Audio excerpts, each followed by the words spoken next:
살아있는 생물은 독이 있든 위험해 보이든 일단 어떻게 해서든 먹고 보는 우리 인간. 오랜 세월 우리 인간들은 어떤 것이 맛있고 어떤 것이 맛이 없고 또 어떤 것이 위험한지 직접 실험을 했습니다. 이러한 빅데이터는 육지에 사는 동물들은 물론 바다에 사는 해산물까지 굉장히 넓은 분야로 다양한데요. 오늘은 이 해산물, 인간이 직접 생체 실험을 해가며 모은 바다의 정보 중 몇몇 골치 아픈 녀석들을 소개해드리겠습니다.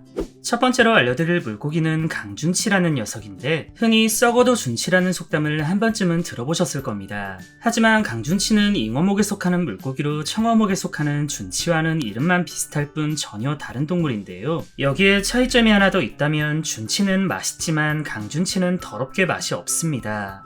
앞서 골치 아픈 녀석들 중 하나라고 말씀드린 것처럼 강준치는 더럽게 맛이 없고 심지어 쓸모없는 물고기라는 오명에 가까운 별명도 있는데 강준치를 먹어본 사람들은 하나같이 끔찍하다는 반응을 보였습니다. 비린내가 심한 것은 기본의 식감조차 생선살이 아닌 생밤을 씹는 느낌이었다고 하며 비린내 외에도 특유의 잡내가 너무 심해 온갖 향신료를 때려박아도 잡히지 않았다고 합니다.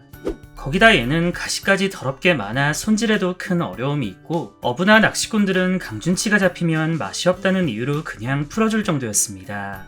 맛도 없고 비린내도 심하고 여기에 잡내까지 있다 보니 강준치에 대한 상품 가치는 당연히 없는데요.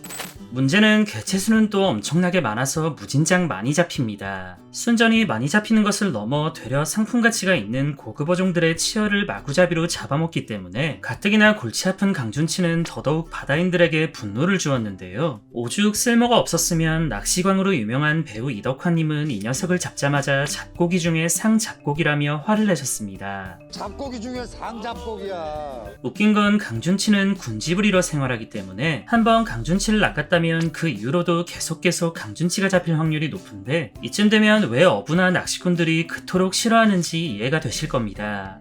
하지만 그렇다고 해서 강준치가 정말로 아무짝에도 쓸모없는 물고기는 또 아닌데요. 얘는 지보다 크기가 작으면 아무거나 잘 먹기 때문에 생태계 교란종인 큰잎베스나 블루길의 치어들을 잡아먹어 나름 생태계의 균형을 맞춰주기도 합니다.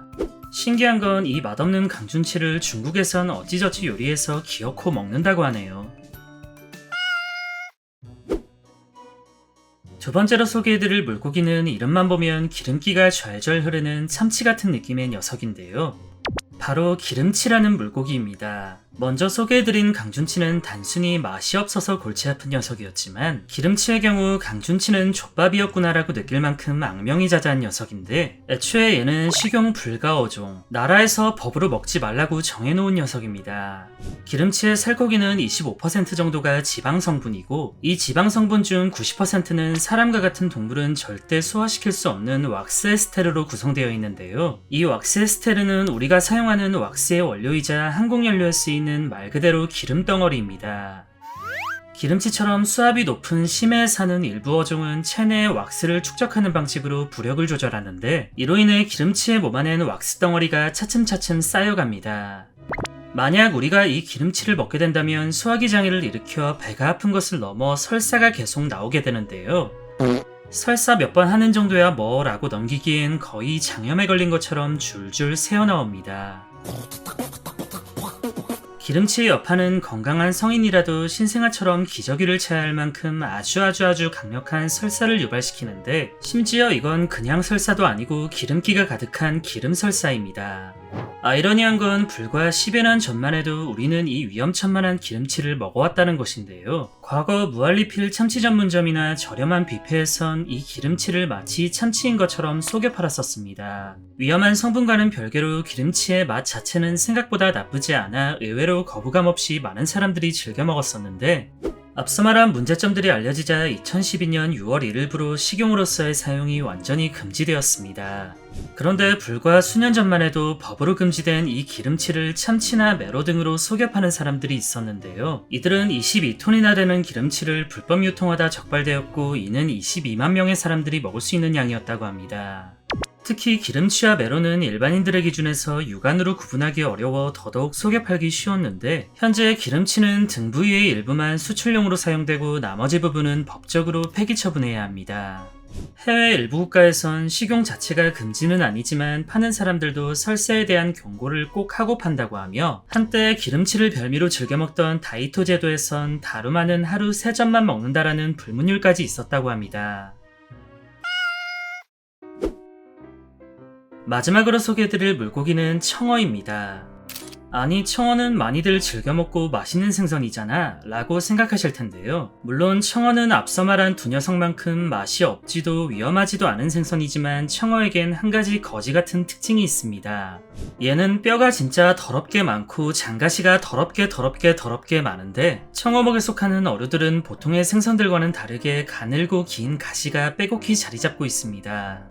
얼마나 가시가 도드라졌으면 청어의 뼈에 빗대어 헤링본 패턴이란 게 있을 정도인데, 패션이나 인테리어에서 쓰이는 헤링본 패턴은 빼곡히 나있는 청어의 뼈처럼 복잡한 무늬의 디자인입니다. 요리사들의 입장에서 청어는 그야말로 개빡치는 생선이자 노가다의 결정체인데요. 웬만큼 손질이 끝났다 싶어도 살 곳곳에 박혀있는 장가시들 때문에 핀셋으로 하나하나 뽑아내야 합니다. 그래서 보통은 회로 먹을 경우 완전한 순살은 가격대가 높거나 먹기 힘들고, 대부분 장가시가 일부 섞여있는 새꽃이나 물회 등으로 먹으며, 우리나라에선 꽁치와 더불어 찬바람에 천천히 말려 과메기로 만들어 먹기도 합니다. 얼마 전 한 요리 경연 프로그램에서도 이 청어가 나온 적이 있었는데, 청어를 사용한 요리사는 경력도 많고 실력이 월등한 분이었지만 그럼에도 장가시를 완전히 제거하지 못해 심사위원으로부터 합격을 받지 못했습니다. 청어라는 게 이게 좀 어려운 거거든요. 비단 회가 아니라 구이로 해서 먹더라도 이놈의 가시 때문에 손가락에 쥐가 날 만큼 뼈바르기 노가다를 해야 하는데요. 장가시가 많기로 유명한 전어 또한 청어목에 속하기에 얘도 만만치 않습니다. 하지만 이렇게 까다로운 조건에도 불구하고 청어는 다른 생선들에 비해 어획량이 많고 그만큼 저렴하여 여전히 인기 있는 생선인데, 까탈스럽긴 하지만 하필 맛이 좋기 때문에 더욱 약오르는 녀석입니다. 여담으로 세계에서 가장 악취가 심한 걸로 유명한 음식, 똥냄새가 나는 걸로 유명한 이 수르스트레밍도 청어를 발효시켜 만든 음식인데요. 당연히 그럴 일은 없겠지만 만약 구독자 100만이 된다면 이걸 한번 먹어보겠습니다.